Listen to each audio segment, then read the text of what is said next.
Hello po mga ka-AFAM! Sa mga couples po dyan na nagbabalak mag-Azure, tamang-tama po ang video na ito sa inyo. Magbibigay po ako ng ilang tips at advice.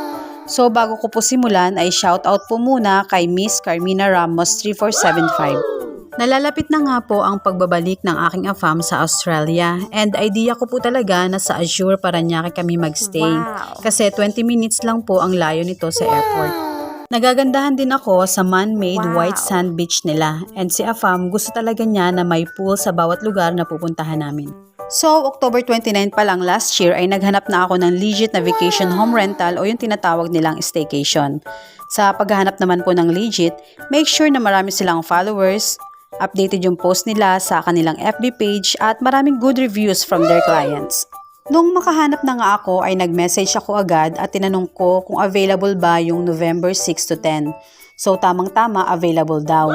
Meron silang beach view sa 8th floor at pool view. Pinili namin ang beach view para makita namin yung ganda ng Azure mula sa taas. Nung time na nag-book ako ay 2,500 pesos per night ang rate nila kapag beach view and 2,000 pesos per night naman kapag pool view. So kailangan nyo lang po na mag-submit ng 1 valid ID per guest. Required po yun prior to check-in. Check-in time is 2 p.m. and check-out is 12 noon. Air-conditioned yung room nila with double-size bed, only Wi-Fi, may smart TV with Netflix, towels for 2, family size of a bed, dining table, light cooking is allowed, may closet and hangers din, hot and cold shower, shampoo and body wash. Yung towel po pala nila ay hindi masyadong maka-absorb kaya advice ko na magdala na lang po kayo ng sarili nyong towel. So yun, meron nga po silang man-made white sand beach, wave pool, pero close sila every Monday. Children's beach with playground, Ibiza bar, cascading waterfalls, and sky garden roof deck. Kapag maliligo naman kayo sa pool, separate yung bayad nun. 250 pesos per head and payable at Azure. Mayroon silang payment booth doon malapit lang sa pool. Ang pool schedule nila sa umaga ay 7 a.m. to 12 noon. Then sa hapon ay 2 p.m. to 7 p.m.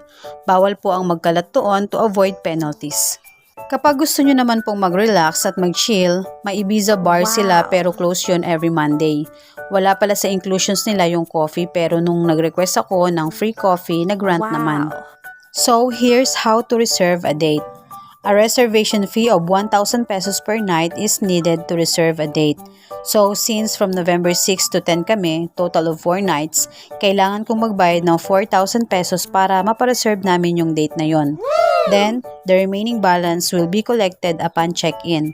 So, dahil tig 2,500 pesos per night ang napili namin, may balance pa kaming 6,000 pesos na babayaran namin upon check-in. Hindi lang yon ang kailangang bayaran.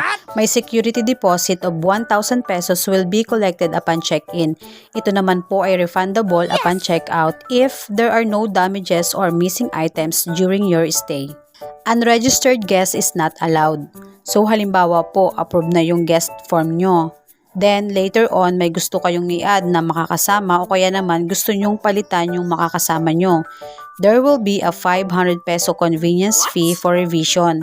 Kaya make sure na tama talaga yung guest list nyo. Make sure na tamang tao ang kasama nyo. Char!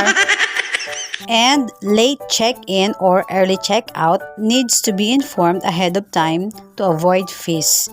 Kapag magbabayad naman po kayo para sa down payment, you can pay them through bank account or GCash.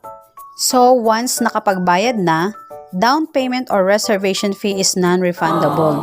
Transferable if the guest is unable to come. They allow one-time rebooking of dates. Just let them know at least 5 days prior to your expected check-in date. No same-day rebooking. Kapag kinancel naman ang booking tapos nakapagbayad na, down payment is forfeited. Kapag nagbayad naman kayo through GCash, make sure ma-screenshot kayo for their reference.